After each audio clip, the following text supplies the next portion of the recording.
민수기 33번째 시간입니다. 오늘 말씀은 민수기 20장 1절부터 20절 말씀까지를 보도록 하겠습니다.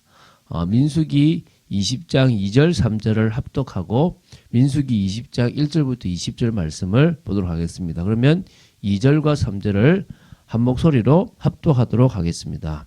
너희가 싸울 곳에 가까이 가면 제사장은 백성에게 나아가서 고하여 그들에게 말하여 이르기를 이스라엘아 들으라. 너희가 오늘 너희의 대적과 싸우려고 나와왔으니 마음에 겁내지 말며 두려워하지 말며 떨지 말며 그들로 말미암아 놀라지 말라. 아멘.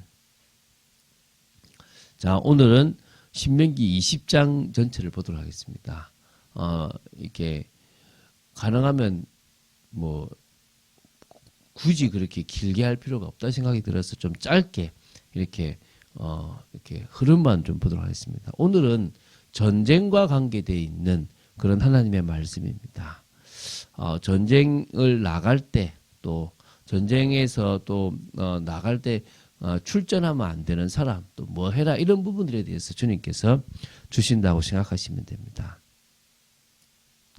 자, 먼저 볼 내용이 1절부터 9절인데요. 적군과 싸우려 할 때에 제사장은 전쟁에 임하는 자들에게 담대한 용기를 불어 넣어주며 또 축복 기도를 하라는 그런 명령의 말씀입니다. 그러니까 다시 말하면 모든 게 하나님을 위한 싸움이라면 하나님의 그 제사장이 가서 말하라는 거죠. 이스라엘아 들어라. 너희가 오늘 너희의 대적과 싸우려고 나왔으니. 그러니까 하나님이 오셨다. 다 마음에 겁내지 말며 두려워하지 말며 떨지 말며 그들로 말미암아 놀라지 말라.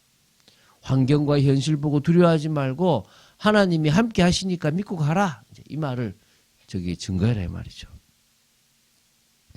하나님께서 그들과 함께 하시며 그들의 대적을 치고 그들을 구원할 것이기에 마음에 겁내거나 두려워하지 말고 전쟁에 임하도록 격려하는 이게 되게 중요한 역할인 거예요. 그러니까 제사장이 할 역할 중에서 하나가 이거라는 거예요. 그럼 지금 적용하면 뭐겠습니까? 여러분 중요한 일을 하는데요. 정말 여러분들이 주님을 위해서 헌신하고 봉사하고 나아갈 때 또 환경과 현실을 뛰어넘어야 될 그때에 겁내지 마라. 하나님께서 이 일을 기뻐하신다. 하나님께서 이걸 통해서 역사하시기 원하신다. 그런 축복과 권면을 목회자도 하고 또 여러분도 뭡니까? 여러분이 현장에 있는 사람들에게 하라는 거예요. 물론 아무렇게나 하라는 말이 아닙니다. 아니 개인적인 일을 하는 사람에게 하나님 너와 함께 하신다라고 그거는 착각이지 않습니까? 하나님이 자기를 위해서 육신적으로 살아갈 때 함께 하시진 않지 않겠습니까? 모든 전쟁에 하나님이 함께 하신 것은 아닙니다. 어떨 때는요 하나님이 역사하지 않으셨을 때도 있습니다. 그러나 그 전쟁이 나라의 전쟁이고 그 전쟁이 하나님의 말씀에 의해서 진행됐다면 그렇게 된다는 거죠. 그래서 전쟁을 출전할 때 또 이제 제외될 자들까지도 하나님은 규정하셨어요. 누구냐면 새 집을 건축하고 낙성식을 행하지 못한 자가 있을 경우에는 그 사람들 오지 마라 그랬어요. 제외시켰어요. 왜냐하면 혹시 전쟁에 나가서 전사하면 타인이 그 낙성식을 할 수가 있기 때문에 오지 말라는 거예요. 포도원을 만들고 그 과실을 먹지 못한 자도 출전해서 제외시키라는 거예요. 혹시라도 전사하면 타인이 그 과실을 먹을 수 있기 때문이고요. 약혼하고 결혼하지 못한 자도 출전할 때 빼라는 겁니다. 왜? 전사해버리면 그곳에서 나중엔 타인이 그 여인을 취할 거기 때문에 그런 거예요. 또 뭐냐면 마음이 허약한 자도 그들과 함께 전쟁에 나가지 말라는 거예요. 왜냐하면 가서요 다른 사람들에게 그 불신앙을 심어버려서 그 불신앙이 이렇게 퍼져버리면 안 되기 때문에 오지 못하게 한다는 거예요. 그러니까 이렇게요 가만히 보고 있으면 하나님은 참 자비 하나님이잖아요. 이방 이런 다른 나라에서는 이런 규정을 찾을 수가 없어요. 이례적인 규례입니다.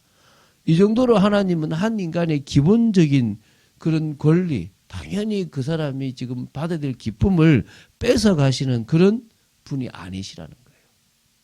엄격하게 함으로 하나님 앞에 죄짓지 않게 하려는 그런 부분은 있을 수 있지만 법의 테두리 안에서 인간에게 유익되고 좋은 것들을 심어주려고 하는 거예요.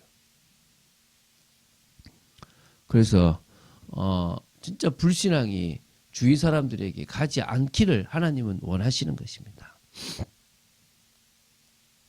자, 그래서 이런 이제 이런 부분들에 대해서 우리가 좀 잘 볼 수 있어야 되고요. 그 다음에 이제 우리가 볼 것이 전쟁 수행 어떤 지침 규례와 관련했어요. 또 그리고 또 가나안 정복 전쟁을 앞둔 이스라엘 백성들에게 이렇게 또 필요한 규례들을 지금 이야기하고 있습니다. 어떤 의미에서 지금 이스라엘은 이제 전쟁에 나가요. 그 가나안 땅을 앞두고 있는 그들에게 전쟁이 나갔을 때 정말 어떤 존재라는 것을 기억해라. 그렇지만 그 전쟁은 하나님이 싸우기 때문에 모든 사람이 다 나와야 된다. 이런 개념은 아니었던 거예요. 자, 두 번째를 보고 나서 한번 보도록 하겠습니다. 자, 다음으로 볼 게 10절부터 20절입니다. 한마디로 전쟁 수행 지침을 주고 있는 부분입니다. 하나님은 이스라엘이 전쟁을 벌여야 할 각 대상에 따라서 다른 전쟁 수행 지침을 주셨어요. 먼저는 가나안 족속 이외의 족속과 전쟁할 때는 어떻게 되느냐. 먼저 화친을 제의하는 겁니다. 우리 싸우지 말자. 그리고 너희들이 이렇게 해라. 라고 이렇게 제의를 하는데 거기에 응하면 조공을 바치도록 너 내놔라. 내가 안 싸울 테니까 그냥 내놔라. 이렇게 하게 되고요. 거절하면 전투를 수행해서 그 성읍의 모든 남자는 다 죽이고 여자와 아이들과 탈취물들을 취해서 오라고 하는 거예요. 말 그대로 가나안 땅 외에는 어떻게 한다고요? 가서 이렇게 처음에는 야 우리가 오늘 싸우러 왔는데 안 싸웠으면 좋겠다. 항복해라 라고 얘기하는 거죠. 그런데 그러지 않으면 이제 뭡니까? 싸우는 거죠.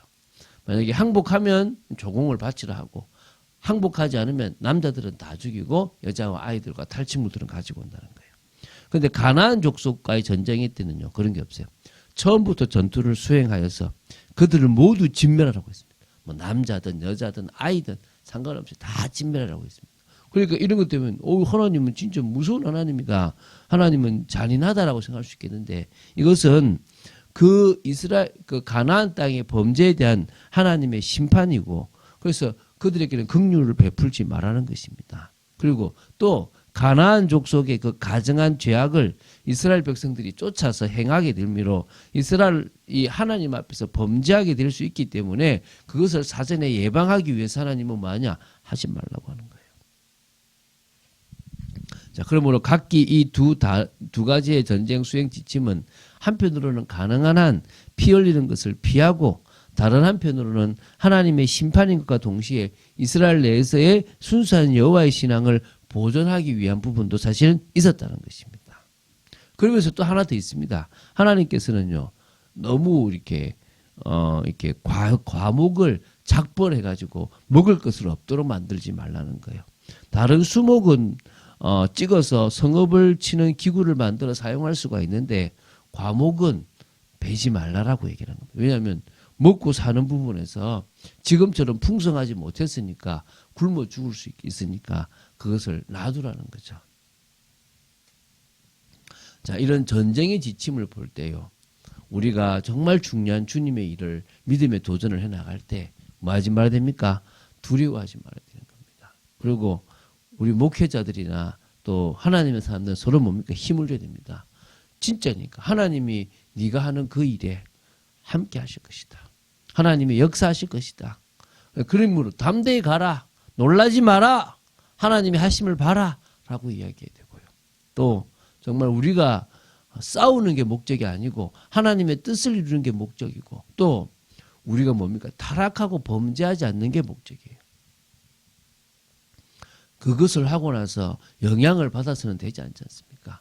그래서 목회자가 어떤 의미에서는요. 너무 부유해지면 결국은 넘어지기 쉬운 직업일 수 있는 거예요. 물질에도 여러 가지에도 그 유혹에 넘어질 수 있는 부분들이 사실 있다는 거예요. 그런 의미에서 뭐요? 조심하고 깨어있는 부분들이 사실은 필요하다는 거죠. 이번 주간은 교만을 버리고 믿음의 삶을 살라는 부분들에 대한 말씀들을 했습니다. 하나님께 맡기는 방법을 많은 성도들이 몰라요. 저도 사실은 몰랐던 부분들이 있고 아직도 제대로 못 맡길 때 사실이 있습니다. 그렇기 때문에 우리는 어떤 의미에서 지금까지 네 힘으로 살아라, 네 방법으로 살아라 했던 세상 교육을 내려놓고 기도하고 말씀 따라가는 축복의 인생. 그래서 교만을 경계하고 이 교만을 경계하라는 주님의 말씀을 따라서 진짜 나는 하나님의 은혜 없이는 한순간도 살 수 없는, 그래서 그 진짜 주신 은혜를 알 때 우리는 교만함을 버릴 수 있고 그 교만할 수 없음을 인식할 수 있을 줄 믿습니다. 그리고 진짜 하나님을 위해서 살아가는, 또 내게 능력 주시는 자 안에서 내가 모든 것을 할 수 있다라고 고백하는 믿음의 사람이 되어야 될 줄로 믿습니다. 그런 축복을 사실적으로 누리는 여러분 되시기를 주 예수 그리스도 이름으로 축원드립니다. 네, 기도하겠습니다. 주는 그리스도시요 살아계신 하나님의 아들이심을 고백합니다.